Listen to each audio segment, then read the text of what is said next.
So hi everyone. Uh, let's see this question. Two bulbs of 100 watt and 40 watt are connected in series. The current through the 100 watt bulb is 1 ampere. The current through the 40 watt bulb will be. Okay. Since they are connected in series, then obviously current will be same. Okay. Students are confused, sir.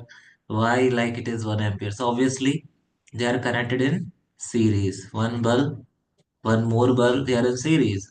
So if current through this bulb is 100 watt is 1 ampere, then obviously it is also 1 ampere. So correct answer is option D. Sometimes students are thinking like it is very easy question, like it is like they have given some data, like some calculation is required. But once you read the question carefully, there is no need of doing any calculation. Such question you will find in your board examination also. Okay. Thank you so much.